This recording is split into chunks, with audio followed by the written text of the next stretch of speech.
Oi, turminha.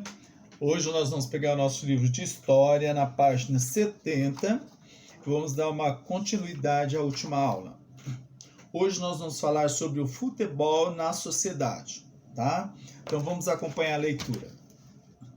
Nas primeiras décadas do século XX, o futebol passou a ter um papel importante na política e na construção da identidade nacional. Nesse período, ele já havia se firmado como esporte de massas, ou seja, a grande população gostava do futebol, pois levava milhares de torcedores aos estádios e era considerado a maior paixão das camadas populares. Ainda no Estado Novo, o esporte passou a ser peça fundamental para a formação da ideia de nação.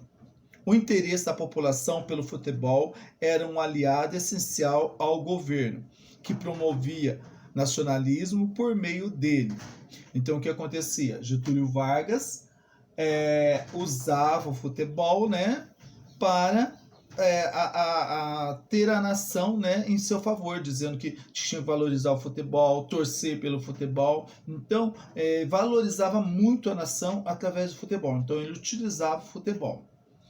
A paixão despertada pela seleção brasileira de futebol ajudava a desenvolver o sentimento de patriotismo. Tá? Então vamos torcer para o Brasil, Por essas razões, o futebol recebeu grande estímulo durante a era Vargas. Em virtude das vitórias da seleção brasileira e do orgulho das pessoas de pertencer a uma nação vencedora, era assim que Getúlio Vargas colocava o Brasil, né? Uma nação vencedora. O governo colheu muitos frutos. Os jogos de futebol eram narrados com paixão pelos locutores e os torcedores se reuniam em volta do rádio para ouvi-los. A década de 1930 marcou a passagem do futebol amador para o profissional. A boa participação da seleção brasileira e sua bela forma de jogar no Campeonato Mundial da França em 1938 conquistou prestígio mundial pela primeira vez. Em 1950, a Copa do Mundo de Futebol foi sediada no Brasil, o que provocou grande agitação popular e investimentos volumosos do governo, sobretudo no estádio do Maracanã, no Rio de Janeiro. Em 1958, o Brasil finalmente conquistou o título mundial de futebol. A vitória ocorreu na Suécia após grande atuação do jogador Pelé, que tinha apenas 17 anos. O título foi explorado pelo governo de Juscelino Kubitschek, que se aproveitava do otimismo nacional causado pelas conquistas esportivas. Até hoje, o futebol é um dos esportes preferidos dos brasileiros e um elemento de identificação nacional.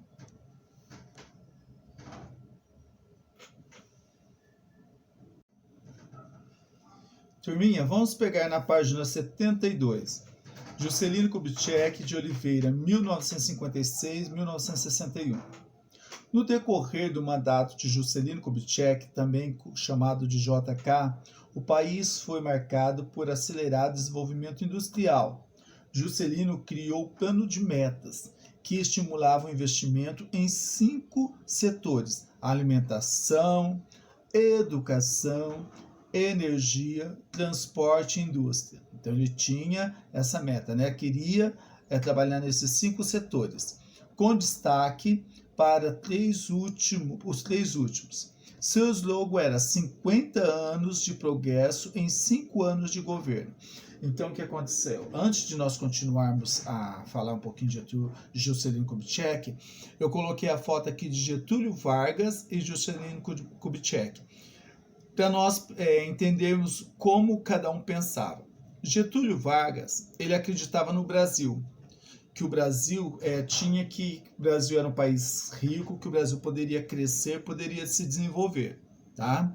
Então ele sempre pensava em investir no Brasil, vamos investir no Brasil. Já Juscelino Kubitschek, não, ele não pensava assim, ele pensava em trazer as indústrias de fora para o Brasil, tá? Industrializar, sim, mas com tudo de fora. E qual a diferença? Getúlio Vargas achava que se nós investíssemos nas nossas indústrias, né, tudo aqui no nosso país, a riqueza ficaria no país. Já Juscelino Kubitschek não, ele trazendo as indústrias de outro país, estrangeira, ela vinha para cá, trazia emprego, porém, né, no caso, ele trouxe muitas indústrias de carro, tudo bem, as indústrias vieram, aumentou o número de emprego, porém a riqueza dessas indústrias voltava para o país de origem. Tá? Aí de onde se diferencia Getúlio Vargas de Juscelino Kubitschek. Juscelino Kubitschek, vamos trazer indústrias de fora. Getúlio Vargas, vamos valorizar nossas indústrias. Tudo bem? Então, Juscelino Kubitschek, ele dizia o seguinte, o slogan dele era 50 anos de progresso em 5 anos. Então, tudo que levaria 50 anos para, né, fazer o Brasil desenvolver, vai desenvolver em 5 anos, num período, no mandato dele. E conseguiu, realmente, ele vai conseguir muitas coisas. Porém, para conseguir tudo isso, houve, né, precisou de muito dinheiro, então necessitou de muito empréstimo, então o Brasil vai entrar numa dívida muito grande. Então vamos continuar. No período conhecido como Anos JK, o governo promoveu a instalação de indústrias e a construção de estradas, portos e ferrovias para o transporte de pessoas e mercadorias. Por que houve investimento nas estradas? Por um simples motivo. Juscelino Kubitschek trouxe muitas indústrias, né, automobilística para cá, então começaram a produzir o carro. Como vai produzir se não tem, né, estradas para rodovias para rodar esse carro? Então ele investiu na parte de estradas. Por outro lado, os altos investimentos geraram dificuldades econômicas iniciadas em seu governo que permaneceram nos anos seguintes, né? Então ele fez realmente, né, o Brasil progredir, porém a dívida ficou imensa. É como nós, né? Eu tenho um cartão de crédito, eu vou lá, meu limite é R$1.000, vou lá, gasto. Eu vou comprar bastante roupa, comprar o que eu quero. Porém, eu vou ter que pagar esses R$1.000 depois, né? Então a dívida vai se acumular. Foi o que aconteceu no Brasil, no governo de Juscelino Kubitschek. A nova capital. Inaugurada em 21 de abril de 1960, Brasília passou a ser a nova capital. Relembrando que o Brasil teve primeira capital, Salvador, segunda capital, Rio de Janeiro. E agora, né, na campanha foi feita uma promessa, se Juscelino Kubitschek vencesse a eleição, faria uma nova, né, capital para o Brasil, uma capital planejada. E realmente ele venceu e vai construir Brasília. Tá? Então a cidade de Brasília não foi uma cidade que surgiu, né? As pessoas foram chegando e foram se amontoando ali construindo. Não, foi uma cidade planejada, onde aplanou-se tudo e foi construído, né, planejada mesmo, as construções, as casas, os lugares, os bancos. Então foi uma cidade planejada. Aqui, ó, coloquei uma foto, né, que Brasília vista de cima lembra o formato de um avião. Então vamos ver. A construção da cidade planejada pelo urbanista Lúcio Costa e cujos prédios e monumentos foram projetados pelo arquiteto Oscar Niemeyer é a obra mais conhecida da administração de Juscelino Kubitschek. O lugar escolhido para a ampliação da nova capital federal do Brasil foi o centro do território nacional, considerado um lugar estratégico, pois serviria de eixo de ligação entre norte e sul e o leste-oeste do Brasil. Nas proximidades de Brasília, ergueram-se pequenas cidades onde viviam os trabalhadores que a construíam, conhecidos como candangos. Então, como funcionou isso? Para essa construção, por ser uma cidade grande, né, necessitou trazer pessoas de outros estados, grupos de pessoas para trabalhar nessa construção. Né? E eles, qual era o objetivo? Eles trabalhariam nessa cidade, eles passaram a ser conhecidos como os candangos. Candango eram as pessoas que vinham de fora trabalhar na construção de Brasília. Assim que terminasse a cidade, eles voltariam para a sua cidade de origem, tá?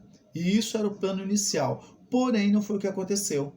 Após a cidade ficar pronta, esses candangos, né, essas pessoas de outros estados, acabaram ficando por ali e acabaram ficando em Brasília, tá? Esses trabalhadores eram originados de diferentes regiões do país, mudaram-se para o local em busca de trabalho e melhores condições de vida. Vamos ver agora, aqui ó, Jânio Quadros. Tá? Jânio Quadros, nós lemos alguma coisa sobre ele lá no início, né? No capítulo, nós falamos alguma coisa sobre ele. Lembram que ele usava, ó, na página 64, vocês lembram que ele usava vassoura, né? Que ele dizia que ia varrer a sujeira do país, né? A corrupção do país, e o símbolo era a vassoura, tá bom? Então vamos ler. Jânio da Silva Quadros, 1961. Depois de ter sido prefeito de São Paulo, Jânio Quadros foi eleito governador naquele estado e em seguida concorreu ao cargo de presidente. Durante a campanha presidencial, Jânio conquistou grande parte do eleitorado, promovendo a campanha para combater a corrupção. Então ele dizia que iria acabar a corrupção do país. É claro que todo mundo quer que aconteça isso, que ia naquela época e até hoje, né? Que acaba a corrupção. Então ele vai conseguir muitos votos com essa campanha. Ele criou a expressão varrer toda a sujeira da administração pública. E o símbolo de sua campanha era uma vassoura. Jânio tomou posse no dia 31 de janeiro de 1961, mas renunciou 7 meses depois, em 25 de agosto, em meio a uma crise política. O que aconteceu com o Jânio Quadros? Ele não tinha um plano, tá, para conduzir o Brasil. Logo, o que ele fez? Assim que ele iniciou o seu governo, ele proibiu as rimas de briga de galo, né? Não poderia mais ter briga de galo. Ele proibiu isso. Ele começou a proibir as mulheres usar biquínis curtos nas praias, então tinha que usar maiô. Então, o seu governo foi muito fraco, porque ele não tinha um plano para governar o país. Devido a isso, ele ficou pouco tempo no governo. Ele entra em janeiro e em agosto ele já é retirado do poder, tá bom? Vamos ver, João Goulart, 1961-1964. Ele propôs as reformas de base para diminuir a desigualdade social do Brasil e fortalecer a economia nacionalista. Isso foi o que João Goulart fez.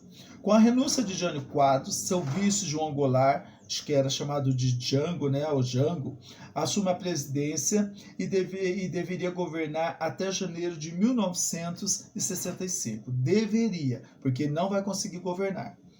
Jango apoiou-se nos partidos aliados e nos sindicatos para fazer o Congresso aprovar medidas populares entre os mais pobres, como extensão dos direitos trabalhistas aos trabalhadores rurais. Contudo, as dificuldades na economia e seu comportamento político fizeram com que a elite conservadora, alguns setores da classe média e as forças armadas se opusessem ao seu governo. Então, ele queria ajudar muito a classe pobre, só que a elite não queria saber disso, né? Então, eles achavam, o que é que eles achavam? Que João Goulart estava enfraquecendo o governo do Brasil, que ele não poderia continuar porque ele era um governo fraco.